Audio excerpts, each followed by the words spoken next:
Dans les archives schématographiques et les archives poussiéreuses de l'égyptologie, un volume de la fin du XIXe siècle intitulé Les pyramides et temples de Gizeh contient une page qui, si elle avait été prise en compte, aurait pu changer le cours de l'histoire.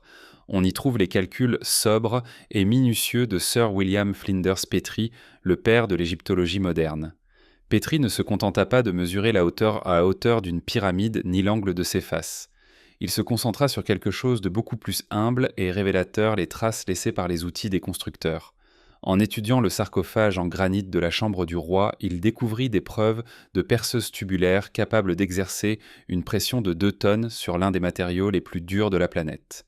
En analysant les stries hélicoïdales de pièces en granit, il déduisit que l'avance par rotation de ces perceuses dépassait de 500 fois celle des machines du XIXe siècle. Pour un homme formé à la logique et à l'évidence, cela était déconcertant. Dans un monde de ciseaux en cuivre et de masses de pierre, de telles technologies n'avaient pas leur place. Petrie consignait ces anomalies des chiffres qui semblaient crier impossible, et les laissait en héritage pour l'avenir. Les générations suivantes, cependant, détournèrent le regard. Cette histoire fut enterrée et remplacée par un récit confortable et linéaire de pharaons et d'ouvriers. Mais que se passerait-il si ces chiffres n'étaient pas une erreur de mesure, et s'ils étaient plutôt l'empreinte digitale d'une civilisation qui, selon nos manuels, n'a jamais existé? Il ne s'agit pas seulement de se demander comment les pyramides ont été construites, mais de s'interroger sur pourquoi on nous a raconté autre chose pendant un siècle entier.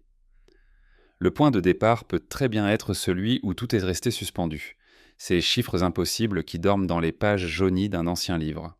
Pour calibrer l'ampleur de l'anomalie, il faut remonter à la fin du XIXe siècle. À cette époque, le plateau de Gizeh n'était pas une destination touristique, mais un endroit aride dominé par des pilleurs, des aventuriers et des voyageurs fortuits. L'archéologie faisait à peine ses premiers pas en tant que discipline, et ses méthodes rudimentaires étaient souvent confondues avec le pillage. Dans ce contexte, en 1880, un jeune Anglais excentrique, William Flinders Petrie, débarqua au milieu du chaos. Il ne ressemblait pas aux autres, ne cherchait ni or ni gloire, il venait mesurer muni de théodolites de goniomètres et de micromètres de haute précision fabriqués sur mesure. Il s'installa dans une tombe inoccupée et entreprit un travail qui transformerait l'égyptologie. Petrie était obsédé par la précision. Il fut le premier à réaliser une étude scientifique complète des complexes de Gizeh, mesurant pierre par pierre, passage par passage et angle par angle, avec une minutie qui étonne encore aujourd'hui. Son œuvre Les pyramides et temples de Gizeh reste la référence incontournable pour tout chercheur. Grâce à lui, nous savons que la Grande Pyramide est orientée selon les points cardinaux, avec une erreur inférieure à 3 minutes d'arc, une exactitude que beaucoup de constructeurs contemporains avec laser et GPS environnent. Il établit également que la base de la pyramide d'environ 5 hectares forme presque un carré parfait, dont les angles s'écartent de l'idéal de 90 degrés de seulement quelques secondes d'arc. Cependant, plus il s'enfonçait dans les détails, plus son esprit victorien se heurtait à l'inexplicable. Il s'attendait à trouver des signes de travail manuel aussi habiles soient-ils. À la place apparaissaient des marques qui semblaient faites par des machines. Dans la chambre du roi, un sarcophage taillé dans un bloc unique de granit d'Assouan révélait des coins intérieurs si précis que seuls des outils d'un atelier moderne pourraient les vérifier correctement. Petrie examina des dizaines de bols en diorite, des récipients sculptés dans l'une des pierres les plus dures, avec des courbes impeccables et symétriques, évoquant le travail d'un tour. Mais le coup le plus frappant fut la trace de perceuse. Petrie trouva de nombreuses preuves de perceuses tubulaires des cylindres creux qui, en tournant, extraient un noyau de roche. En étudiant les noyaux et les perforations, il reconstruisit presque comme un médecin légiste les caractéristiques des instruments responsables. Et ces caractéristiques dépassaient les capacités de l'âge du bronze. Les stries hélicoïdales sur les noyaux montraient un progrès de 2,5 mm par révolution dans le granit, tandis qu'une perceuse moderne à pointe de diamant pénètre à raison de 0,5 mm par tour. En d'autres termes, l'instrument ancien s'avérait 500 fois plus efficace. Pour obtenir un tel progrès, la perceuse aurait dû supporter une force énorme que Petrie estima à 2 tonnes. Même avec du sable abrasif, raisonnait-il, une perceuse en cuivre ne laisserait pas ses marques. Il admit lui-même dans son livre que la méthode par laquelle les anciens Égyptiens travaillèrent le granit reste un mystère. Il semble que nous n'ayons pas encore redécouvert certains arts anciens. C'était une confession aussi audacieuse qu'honnête de la part de celui qui posa les bases scientifiques du domaine. Je vois des traces d'une technologie qui ne devrait pas être ici. Le monde académique qu'il contribua à fonder choisit de ne pas voir cette partie de son héritage. Il était plus simple d'accepter la scène de dizaines de milliers d'ouvriers armés de ciseaux en cuivre. C'était compréhensible et cela correspondait au modèle linéaire du progrès. Les anomalies de Petrie furent balayées sous le tapis où elles restèrent pendant presque un siècle. Jusqu'à ce qu'un autre homme, un ingénieur de notre temps, décide de vérifier ces calculs avec des outils du XXIe siècle. À la fin du XXe siècle, quelqu'un arriva sur le plateau de Gizeh qui ne regardait pas avec les yeux d'un archéologue, mais avec ceux d'un ingénieur. Christopher Dunn avait passé sa vie dans l'industrie de haute technologie où la précision se mesure en microns et les surfaces sont vérifiées au laser. Il ne vint pas chercher des tombes ni des trésors, mais à tester une hypothèse simple. Si quelque chose semble fabriqué par une machine, il y a de fortes chances que ce soit le cas. Il n'arma pas de pics ni de pelles, mais d'instruments de mesure d'équerre de précision, de plaques de référence et de comparateurs. Il revint aux mêmes artefacts qui avaient déconcerté Petrie et les interpréta à travers le prisme des processus de fabrication modernes. Ses conclusions furent encore plus perturbantes. Il commença par le sarcophage de la chambre C du roi dans la Grande Pyramide. L'explication traditionnelle soutient qu'il a été creusé de l'intérieur en utilisant des boules de pierre. Il appuya son équerre de précision contre les murs internes et projeta de la lumière par derrière. Aucun rayon ne traversa entre l'équerre et la surface de granit, ce qui indique une planéité qui ne s'obtient aujourd'hui qu'avec un meulage mécanique. Le plus étonnant l'attendait dans les coins. Il n'était pas arrondi comme cela aurait été inévitable, avec des boules de pierre, mais vifs, avec des rayons minimaux propres au travail d'une fraiseuse ou d'une scie. Ensuite, il se rendit au Sérapéum de Saqqara, un complexe souterrain avec 24 sarcophages colossaux en granit, chacun pesant jusqu'à 100 tonnes. Officiellement, ils étaient des tombes de taureaux sacrés. Pour Dunn, en revanche, ils exposaient une technologie hors de l'échelle. Il analysa leur surface et reconnut en tant qu'ingénieur des marques indiscutables des traces de scie géantes, avec des diamètres proches de 10 mètres coupant à grande vitesse et laissant des finitions lisses. Il démontra que les couvercles d'environ 30 tonnes s'ajustent avec une telle précision qu'ils génèrent un joint pratiquement hermétique. Pourquoi tant d'exactitude dans l'enterrement d'un taureau momifié? Dunn systématisa ses observations et lança une conclusion hérétique dans les milieux académiques. Les artefacts de l'Égypte ancienne ne sont pas des produits d'un travail manuel primitif, mais l'héritage d'une civilisation avec une machinerie avancée. Il les décrivit comme des artefacts hors de leur contexte des pièces qui révèlent un tour de haute vitesse des fraiseuses des scies géantes et peut-être même des techniques d'usinage par ultrasons. Il ne parlait pas d'êtres d'autres mondes, mais d'êtres humains d'une culture qui aurait atteint un développement industriel des millénaires avant notre révolution industrielle.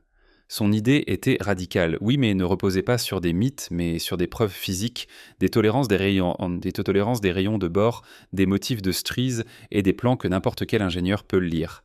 Il expliquait les anomalies de Petrie et l'impuissance du ciseau de cuivre face à une telle exactitude. Mais il restait des questions encore plus profondes. Si cette civilisation a existé, quand a-t-elle fleuri? Et qu'est-ce qui l'a effacée? Peut-être que la réponse nous regarde en silence depuis le plateau de Gizeh, non pas dans le granit, mais dans le calcaire plus tendre mais pas moins éloquent. Pendant des siècles, le grand sphinx a été considéré comme le gardien muet des pyramides, un portrait du pharaon Khéphren de la Kharèv dynastie, sculpté vers 2500 AV. Cette datation basée sur des parallèles stylistiques et sa proximité avec la pyramide de Khéphren est devenue un dogme, et si elle était beaucoup plus ancienne, et si sa peau racontait, à la vue de tous, un passé oublié que la science a ignoré pendant plus d'un siècle, le fil de cette recherche n'a pas été tiré par un égyptologue, mais par un écrivain indépendant et un autodidacte, John Anthony West. À la fin des années 1970, West lut l'œuvre d'un penseur français, Ricardo Lubitsch, qui étudia le temple de Luxor et proposa que la civilisation égyptienne était bien plus ancienne et d'origine différente de celle acceptée. Lubitsch souligna en passant quelque chose de crucial. L'érosion du corps du sphinx lui semblait causée par l'eau et non par le vent et le sable. L'idée captura West. Si l'érosion provenait des pluies, alors le sphinx devait être bien antérieur aux pyramides. Le climat égyptien n'a pas toujours été le désert que nous connaissons aujourd'hui. À la fin de la dernière glaciation, cette région subit des pluies torrentielles. Mais ce régime pluvieux prit fin des milliers d'années avant le règne de Khéphren. West avait besoin d'un soutien scientifique. En 1990, il s'associa au Dr Robert Schoch, géologue et professeur à Boston. Schock n'était pas égyptologue et n'avait pas de préjugés historiques. Il s'intéressait à la pierre. Ensemble, ils examinèrent le sphinx et le fossé dont il avait été sculpté. Schock décrivit ce qu'il vit comme un exemple de manuel d'érosion par l'eau.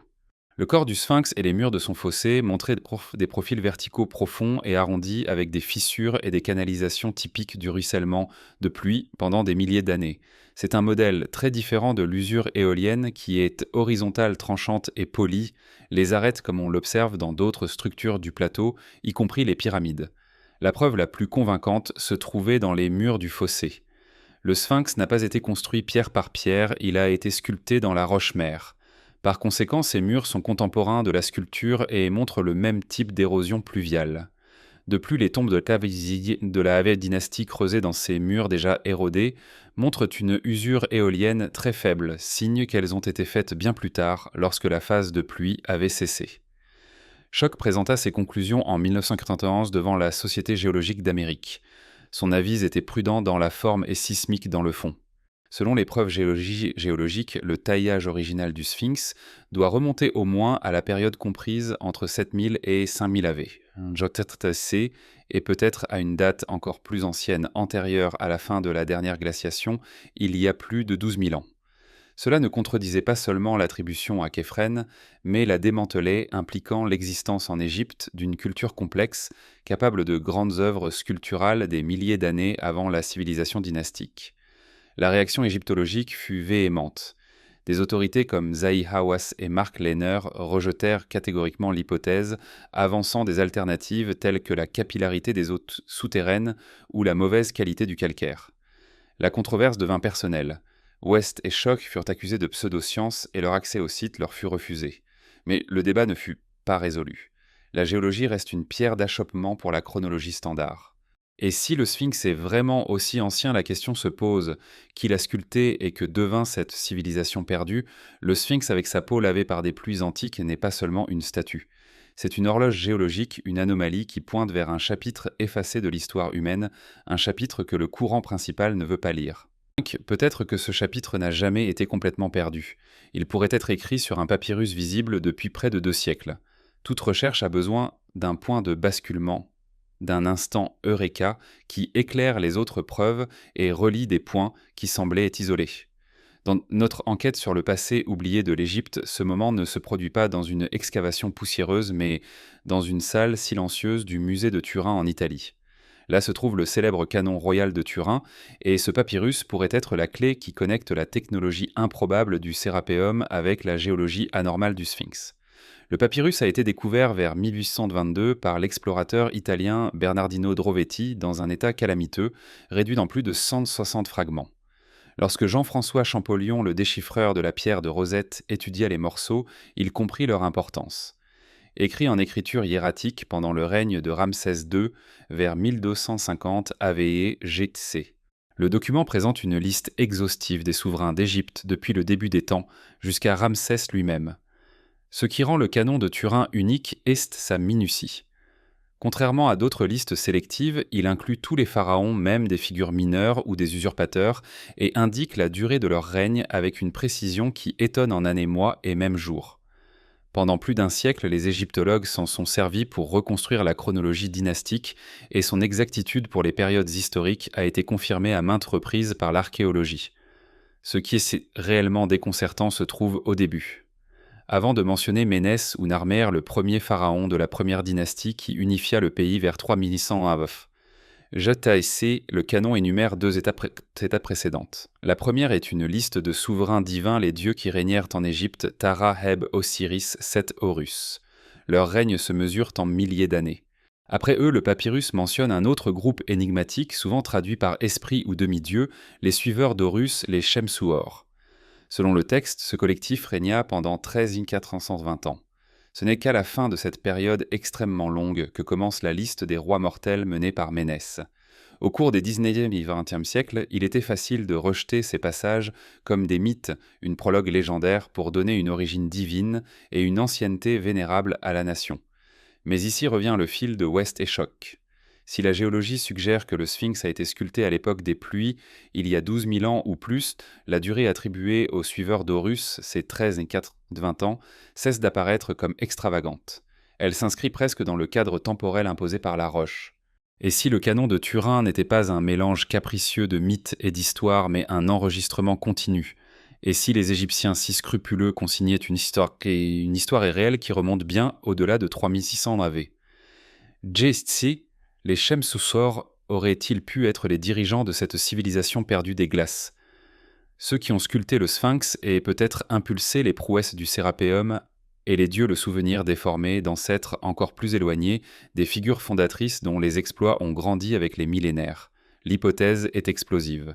Elle propose que la civilisation dynastique n'est pas née de rien, comme le suggère l'enregistrement archéologique, mais qu'elle a hérité d'un legs beaucoup plus ancien des savoirs et peut-être des techniques en grande partie perdues à cause d'un cataclysme global, comme les événements du Dryas récent, une phase abrupte et dévastatrice de changement climatique survenu il y a environ 800 ans. Les survivants de cette culture éteinte auraient été les suiveurs de Horus, porteurs d'une torche ancestrale qui guida les peuples de la vallée du Nil vers la civilisation. Vu ce cadre chronologique confirmé par la géologie du Sphinx et le texte turinois d'autres artefacts anormaux cessent d'être des énigmes isolées et commencent à apparaître comme des pièces de soutien. Ce sont des fragments d'un mosaïque qui, sous cette lumière, commence à former le contour d'une culture avec un niveau de connaissance étonnant. Commençons par la lumière, ou plutôt par l'absence de son résidu le plus commun la suit. Les couloirs et chambres des tombes de la vallée des rois sont recouverts de reliefs et de peintures d'une finesse extraordinaire. Pour créer ces œuvres dans l'obscurité absolue des hypogées, les artisans avaient besoin d'une source d'éclairage puissante et constante pendant des milliers d'heures. L'explication acceptée parle de lampes à huile. Les lampes même les plus efficaces laissent des traces. Cependant, les plafonds de nombreuses tombes restent impeccables sans la pellicule noire qui aurait dû s'accumuler après des années de travail. Des solutions ingénieuses ont été proposées comme des mèches avec des sels pour réduire la fumée ou des systèmes complexes de miroirs et de plaques polies depuis l'extérieur. Mais la longueur, la complexité et les détours de temps de couloir rendent l'hypothèse des miroirs impraticable. Après quelques réflexions, la lumière s'éteindrait. Dans ce contexte, lumière sans fumée réapparaît l'un des reliefs les plus controversés d'Égypte. Dans la crypte souterraine du temple d'Hathor à Dendara, il y a des scènes qui, à l'œil moderne, sont inconfondables. Des figures humaines tiennent des objets allongés et transparents qui ressemblent à d'énormes ampoules. À l'intérieur de ces ampoules, une figure serpente qui émerge d'une fleur de lotus à la base comme si c'était un cartouche. De la base sort un cordon qui se connecte à une boîte posée sur un pilier qui dans la scène se comporte comme un isolateur haute tension. L'égyptologie officielle lit un récit symbolique.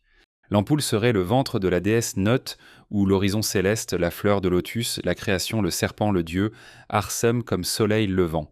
Tout serait une allégorie de l'aube, mais la ressemblance visuelle avec un dispositif technologique est si précise qu'est étiennée l'hypothèse de la lampe de Dendara. Ses défenseurs, souvent des ingénieurs, soulignent la ressemblance avec un tube de Crookes, un ancien tube de décharge gazeuse qui émet de la lumière sous haute tension. Le serpent serait un faisceau d'électrons. Les Égyptiens ou leurs prédécesseurs auraient-ils pu connaître l'électricité?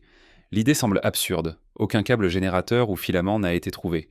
Cependant, il existe la célèbre batterie de Bagdad, un artefact mésopotamien daté d'environ 2 ans avant notre ère, composé d'un vase en argile, d'un cylindre en cuivre et d'une tige en fer capable de produire un faible voltage avec un électrolyte comme le jus de raisin.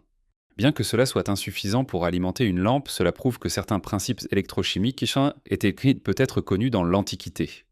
Le relief de Dendara, à lui seul, ne prouve rien, mais associé à l'absence de suie et à d'autres anomalies technologiques, il constitue un autre indice troublant.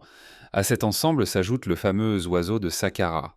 C'est un petit objet en bois de sycomore trouvé dans une tombe en 1898 et daté d'environ 2 ans avant notre ère. Pendant des décennies, il a été catalogué comme un jouet ou une girouette. Dans les années 1970, le docteur Khalil Messidja remarqua des caractéristiques inhabituelles. Les ailes ont un profil aérodynamique, la queue n'est pas horizontale comme dans l'iconographie des oiseaux, mais verticale en forme de gouvernail, et les ailes montrent un léger angle d'incidence négatif, une caractéristique présente dans certains avions modernes pour gagner en maniabilité. Jouet innocent ou maquette de planeur. Des expériences avec des répliques indiquent qu'il plane. Ensuite, il y a le savoir céleste. L'ensemble de Gizeh ne semble pas disposé au hasard. Des chercheurs comme Robert Bauval ont proposé que l'emplacement des 3 grandes pyramides trace sur Terre la carte des 3 étoiles de la ceinture d'Orion. Non seulement leur disposition, mais aussi leur taille relative renverraient à la brillance apparente de ces étoiles. De plus, les soi-disant conduits de ventilation de la Grande Pyramide ne ventilent pas. Ce sont des conduits stellaires alignés avec une précision admirable vers des astres comme Sirius et les étoiles de la ceinture telles qu'elles apparaissaient en vers 2500 AV. Josie Bauval et son collègue Hancock ont fait un pas de plus. Avec des programmes astronomiques, ils ont montré que, à cause de la précession des équinoxes, le lent balancement de l'axe terrestre, la corrélation la plus parfaite entre les pyramides et la ceinture d'Orion et entre le Sphinx et la constellation du Lion à l'horizon de l'équinoxe de printemps ne se produit pas en 2500 AV. Je sais, mais en 10500 AV. Jotse encore une fois à la fin de la dernière glaciation la même époque que suggère la géologie du Sphinx. Tout cela pourrait être un gigantesque marqueur temporel, un mécanisme astronomique conçu par une civilisation antérieure pour signaler une date spécifique peut-être comme monument à son époque ou au cataclysme qui la close. Du Sérapéum à Dendara, de l'oiseau de Saqqara à la corrélation d'Orion, les indices pris ensemble dessinent un schéma. Des connaissances scientifiques et techniques qui ne correspondent pas à la chronologie acceptée sont comme des fragments d'un miroir brisé. Chaque morceau reflète un éclat d'un passé brillant, mais l'image complète nous échappe. L'accumulation d'anomalies oblige à exercer la véritable science lorsque les données ne s'alignent pas, à remettre en question le paradigme. La version officielle enseignée dans les écoles et défendue dans les forums académiques postule une évolution linéaire et graduelle. Des chasseurs-cueilleurs, nous sommes devenus agriculteurs, puis villages, ensuite villes, et enfin civilisation complexe comme l'Égypte surgit de bases relativement simples. Les preuves révisées suggèrent un récit différent cyclique d'ascension et de collapse. L'hypothèse d'une civilisation glaciaire perdue parfois liée à la légende de l'Atlantide n'est plus l'apanage des rêveurs. Elle possède des fondements dans la géologie, l'astronomie et la technologie lithique. Réajustons le tableau avec prudence. À un moment de la dernière glaciation, peut-être entre 15 000 et 10 000 AV, José, l'humanité aurait atteint un haut niveau de développement pas nécessairement industriel comme le nôtre, mais avec une maîtrise notable de l'astronomie des mathématiques et de l'ingénierie, et avec une capacité à travailler à la pierre à une échelle et une précision que nous ne reproduisons guère aujourd'hui. Cette culture a pu avoir des ramifications à plusieurs points du globe: Égypte, Amérique du Sud, Tiahuanaco, Pumapunku, et d'autres sites avec un mégalithisme anormal. Il y a environ 12 800 ans, l'épisode du Dryas récent peut être déclenché par un impact cométaire a semé le chaos climatique. L'élévation des mers, les tremblements de terre et les inondations catastrophiques auraient effacé cette civilisation, ne laissant que ses monuments en pierre les plus résistants comme le Sphinx et peut-être des structures souterraines à Saqqara. Les survivants dispersés et traumatisés sont devenus les suiveurs de vieux dieux dans diverses traditions, portant des savoirs anciens et enseignant aux peuples post-cataclysmiques l'agriculture, l'astronomie et l'organisation sociale. Les Égyptiens dynastiques apparus des millénaires plus tard dans la vallée fertile du Nil auraient été l'un des héritiers de cet héritage. C'est pourquoi leur culture semble surgir pleinement formée. Ils n'ont pas commencé à zéro. Ils ont construit leur monde sur des fondations beaucoup plus anciennes. Ils ont hérité de la sagesse, mais pas toujours de la technique. Cette approche éclaire également l'énigme du Sérapéum. Peut-être ont-ils vénéré les sarcophages comme des reliques de leurs dieux ancestraux sans pouvoir les reproduire. Peut-être pouvaient-ils utiliser un couteau en fer météorique, un don du ciel comme celui de Toutankhamon, mais pas produire du fer à volonté. Peut-être ont-ils consigné dans des mythes de création des descriptions cryptiques d'artefacts comme ceux de Dendara, même si la science qui les soutenait s'était évanouie. Cette vision est profonde et pour certains troublante. Elle suggère que nous ne sommes pas le sommet inévitable du progrès, mais la dernière vague d'un océan temporel vaste et tumultueux. Elle affirme que la civilisation est fragile, que le savoir peut se perdre et place les anciens Égyptiens non pas comme des inventeurs solitaires de la haute culture, mais comme des dépositaires d'une mémoire. Notre enquête nous a conduit des entrailles du Sérapéum aux étoiles au-dessus de la peau érodée du Sphinx au papyrus qui parlent de rois divins. Nous avons rassemblé des indices, relié des points et offert une réinterprétation audacieuse de notre passé lointain. Comme toute recherche authentique, elle ne se termine pas par des certitudes absolues, mais par des questions plus profondes. Si une civilisation prédynastique avançait à exister, qui était-il, d'où venait-il ? Quelle langue parlaient-ils? Quel type de société ont-ils construit? Leurs monuments de pierre impressionnent mais se taisent. Qu'est-ce que la grande cavité récemment découverte à l'intérieur de la grande pyramide à l'aide de techniques d'imagerie de type IRM? S'agit-il, comme l'affirme l'égyptologie officielle, d'une anomalie structurelle sans signification? Ou pourrait-il s'agir d'une chambre scellée à dessein qui renferme des enregistrements ou des artefacts de cette culture perdue dont a parlé un célèbre médium? Et que dire de la tombe de Cléopâtre, la recherche dirigée par l'archéologue Kathleen Martinez à Taposiris Magna, guidée par l'idée que Cléopâtre, dernière gardienne d'un savoir ancien, a choisi un lieu lié aux mythes primordiaux pourrait offrir la pièce finale. Si son sépulcre apparaissait, il accueillerait non seulement son corps, mais les derniers vestiges de la bibliothèque d'Alexandrie et de son savoir éteint. Ce ne sont pas des questions pour les rêveurs, mais des frontières ouvertes pour l'archéologie, la science et l'histoire. L'histoire n'est pas un livre fermé, c'est un cas vivant. Les preuves attendent dans le sable, dans la pierre, dans les textes. Elles sont là pour ceux qui osent regarder au-delà de la version officielle. Le véritable Égypte commence à peine à lever son voile, et ce réveil pourrait transformer non seulement notre vision du passé, mais aussi notre compréhension de notre place dans la longue et mystérieuse histoire de l'humanité sur cette terre. Sommes-nous au bord de réécrire l'histoire où ces anomalies ne sont-elles que des mirages dans le désert? La réponse dort peut-être encore dans les mêmes traces que Petrie a mesurées un jour, attendant de nouveaux regards capables de les entendre.